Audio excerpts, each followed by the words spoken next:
예, 안녕하세요. 민주당 국회 상임위원장들입니다. 오늘 저희는 헌법재판소에 조속한 선고기를 촉구하는 기자회견문을 발표합니다. 먼저 참석하신 위원장님들을 소개해 드리겠습니다. 김영우 교육위원장님 나와주셨습니다. 저 나왔고요. 신정훈 행정안전위원장님 나와주셨습니다. 전재수 문화체육관광위원장님 나와주셨습니다. 어기구 농림축산식품해양수산위원장님 나오셨습니다. 박주민 보건복지위원장님 나와주셨습니다. 안호영 환경노동위원장님 나오셨습니다. 맹성규 국토교통위원장님 나오셨습니다. 박정 예산결산특별위원장님 나와주셨습니다. 그러면 저희 기자회견문을 안호영 환노위원장님께서 낭독해 주시겠습니다.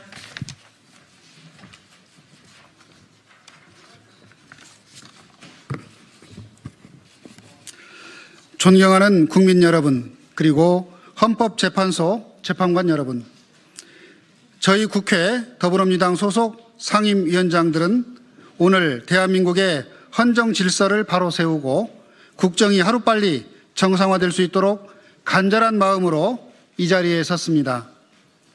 헌법재판소는 민주공화국 대한민국의 민주주의와 헌법 질서를 지키는 최후의 보루입니다. 헌법재판소는 그동안 대한민국이 위기에 처할 때마다 헌법과 민주주의를 수호해 왔습니다.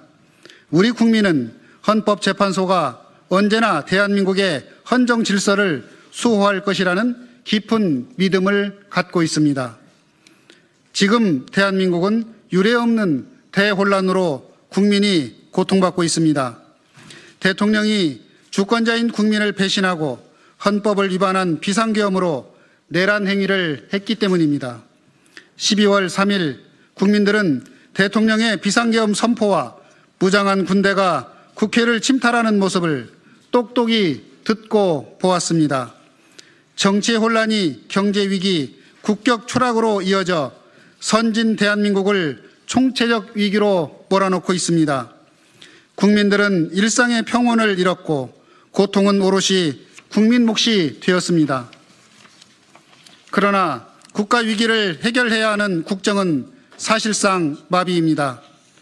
대통령의 직무 정지로 급변하는 대내외적 상황에 책임 있는 대응이 어렵습니다. 국회는 국정 정상화를 위해 최선을 다하고자 하지만 정부와 조율이 원활하지 않아 주요 입법과 정책 결정이 차질을 빚고 있습니다. 국정 공백이 길어질수록 경제적 불확실성과 사회적 갈등도 심화되고 국민의 삶은 더욱 어려워지고 있습니다. 이런 상황에서 내란 수괴인 윤석열 대통령이 구속 취소로 석방되었습니다. 국민들은 큰 충격을 받고 대한민국 사법 시스템에 대한 불신으로 헌법재판소를 불안의 눈으로 지켜보고 있는 게 현실입니다. 지금 헌법재판소의 역할이 그 어느 때보다 중요합니다. 헌법재판소가 헌법과 민주주의 수호기관으로서 책무를 다하는 길은 신속하게 파면을 선고하는 것이라 믿습니다. 지연된 정의는 정의가 아니라는 말이 있습니다. 지금이 내란 행위로 인한 모든 혼란을 끝내고 국민이 일상으로 돌아가도록 해야 할 때입니다. 정부와 국회가 국가의 총체적 위기에 대응해야 할 때입니다. 박근혜 전 대통령은 변론이 끝난 후 11일 만에 파면이 결정되었고 노무현 전 대통령의 경우엔 14일이 걸렸습니다. 모두 변론부터 최종 선고까지 2주를 넘기지 않았습니다. 그러나 이번 탄핵 심판은 예상보다 지연되고 있습니다. 이미 충분한 변론과 심리가 이루어진 상황에서 선고 기일을 늦추는 것은 대한민국의 혼란을 더욱 심화시킬 뿐입니다. 국정 안정과 국민의 신뢰 회복을 위해 헌법재판소가 조속한 결정을 내려야 합니다. 우리 국회 상임위원장들은 헌법재판소가 대한민국의 민주주의와 헌법 질서를 반드시 지켜줄 것이라 굳게 믿고 있습니다. 국민들의 간절한 염원이 더 이상 좌절되지 않도록 헌법재판소가 역사 앞에 책임을 다하는 결단을 조속히 내려주시기를 간곡히 요청드립니다. 국회가 본연의 역할을 다하며 국가를 위해 일할 수 있도록 국정 정상화를 위한 신속한 결정이 필요합니다.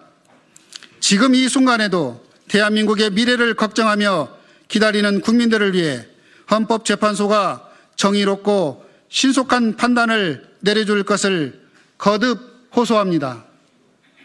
2025년 3월 11일 대한민국 국회 더불어민주당 소속 상임위원장 일동